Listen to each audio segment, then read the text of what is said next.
प्रधानमंत्री नरेंद्र मोदी ने बागेश्वर धाम में Balaji cancer institute and research centre का डिजिटल शिलान्यास किया।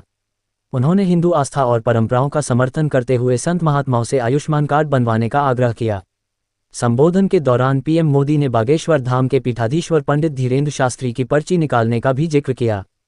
कैंसर अस्पताल के निर्माण की आधारशिला रखने पहुंचे पीएम नरेंद्र मोदी ने बागेश्वर धाम के पीठाधीश्वर पंडित धीरेंद्र शास्त्री की मां से मुलाकात की। इस दौरान उन्होंने मां की पर्ची भी खोल दी। इस बात का जिक्र करते हुए खुद प्रधानमंत्री नरेंद्र मोदी ने कहा, जब मैं धीरेंद्र शास्त्री की मां से मिला तो मैंने सोचा कि धीरेंद्र शास्त्री सबकी पर्ची खोलते रहते हैं, तो आज क्यों ना मैं उनकी मां की पर्ची खोलूं। मैंने उनसे बात की और कहा कि आपकी पर्ची यह कह रही है कि आप मन में विचार कर रही हैं कि बेटे की शादी जल्दी हो जाए। मुलाकात के दौरान पंडित धीरेंद्र कृष्ण शास्त्री भी पीएम के साथ मौजूद थे और वे इतना सुनकर शर्माकर लाल हो गए। इस मौके पर पंडित धीरेंद्र कृष्ण शास्त्री ने अपने भाषण में कहा, प्रधानमंत्री जी आत्मीयता के साथ मेरी मां से मिले और जिस तरीके से उन्होंने मां को शॉल भेंट किया, मुझे बहुत अच्छा लगा। उन्होंने मेरी मां की पर्ची भी खोली। मैं उनसे कहना चाहता हूं कि भले ही वह मेरी शादी में ना आए, लेकिन अस्पताल के लोकार्पण में जरूर आएं।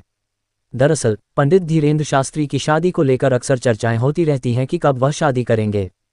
कई बार पंडित धीरेंद्र शास्त्री सवालों के जवाब टालते नजर आते हैं, लेकिन इस बार वे खुलकर बोले और उन्होंने पीएम मोदी को शादी में आने का निमंत्रण दे दिया है।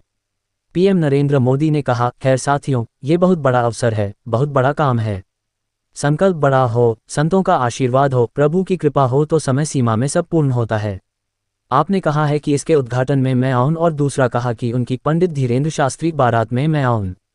मैं आज सार्वजनिक रूप से वादा करता हूं कि दोनों काम कर दूंगा। पीएम मोदी ने कहा, इस साल के बजट में कैंसर से लड़ने के लिए कई घोषणाएं की गई हैं और मोदी ने फैसला किया है कि कैंसर की दवाएं सस्ती की जाएंगी।